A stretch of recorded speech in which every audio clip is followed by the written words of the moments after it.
Hey guys, Caitlin here. Welcome back. Really quick video for you today. A week or two ago, I did a video showing all about how I prep for Classical Conversation Cycle 1 and just showing all of my prep work for this coming year. And I showed in there just briefly these notebooks that I have for my kids. And I had some questions about like, what do I put in the notebooks? And so I thought I'd do a more in-depth video showing that. So basically what these are just 3-ring binders, just some that I had on hand and here in the house that I started doing last year for the kids to have like kind of their more independent work. So we don't really have a name for them, but I would call them like their independent work binders. And basically it's just where I can put things that they can work on their own while I'm working with a different child on some more one-on-one stuff, or some items that they need to reference often. And so I'm just gonna flip it around and show you. This is my oldest son's. He is 7, so second grade-ish. And then I have a younger son who is 5 and kindergarten, and he has one as well. His doesn't have as much in it because he can't read, and so he doesn't have quite as much stuff as my older one. So I'm gonna show you my oldest son's binder so you can kind of see what we put in there, okay? All right, in this front pocket, we have a phonogram sheet. We use Logic of English, and another parent shared in the Logic of English Facebook group this phonogram sheet that I just printed off and laminated so that he would have it kind of as a quick reference for the phonograms that he has learned as he's working on his spelling. And I might punch holes in this eventually and add it to the binder, but for right now, it's just in the front.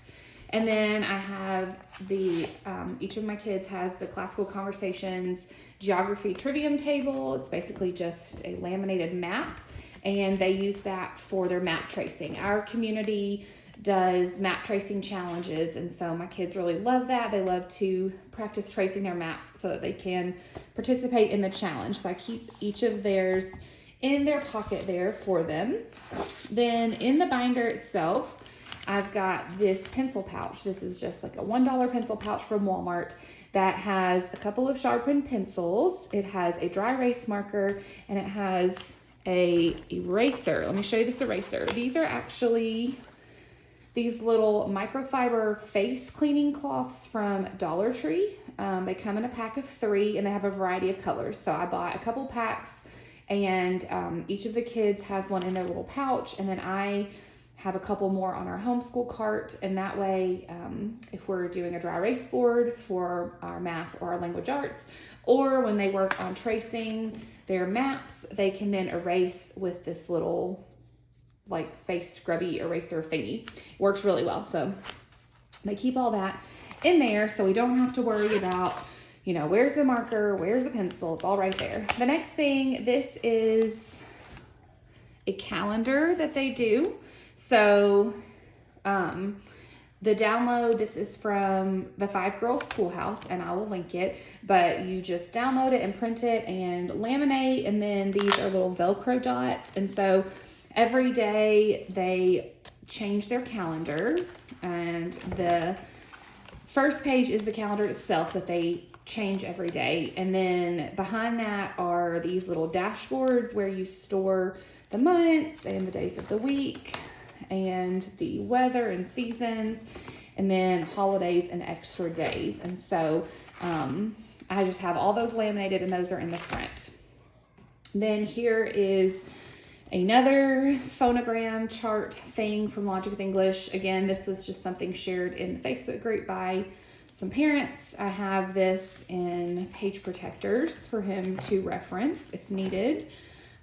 Here are some practice handwriting sheets from Handwriting Without Tears. So over the summer, so he had taught himself uppercase letters before we even started kindergarten, and we used Handwriting Without Tears to kind of solidify his handwriting with those. And then Logic of English we did the cursive version, so he learned uppercase and lowercase cursive, but he had really never learned the lowercase letters in print. And so I just printed these off from Handwriting Without Tears, and I put them in the page protectors, and he was able to practice using them He picks that up really quickly over the summer. But we just use a dry erase marker on these to practice handwriting, and then it wipes off really easily. So that's just kind of his handwriting practice there.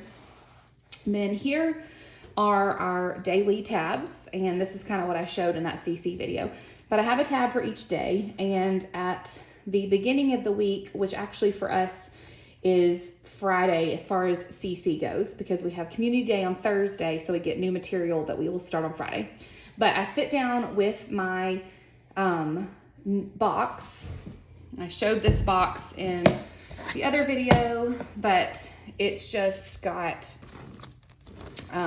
papers already printed out for each week. So I sit down with that box and I pull out the papers from that particular week and I sort them out, and I kind of say, maybe, you know, we'll do 3 pages per day or whatever. And then I go ahead and I portion them out. So behind Monday's tab, there are, looks like maybe we have 4 little papers in here. And then Tuesday has a handful of papers to do. And then Wednesday, I don't put anything behind Thursday because that is our community day, so things are different. And then some from Friday, so you can see where they did their Friday stuff. But it's really great because they have their independent work to work on.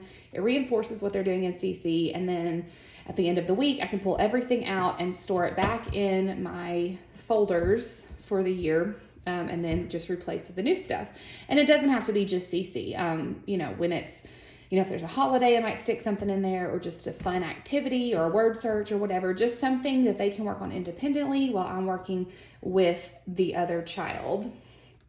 And then at the very back, I've just got a couple more things. This is a cursive handwriting reference sheet that I printed. Actually, it came in our Logic of English workbook, and I cut it out and laminated it. And then, like I mentioned, he learned lowercase letters and print over the summer, so I had that one. We could actually move that because he's good with that now, but I just have not cleaned it out from the summertime. So that's basically it.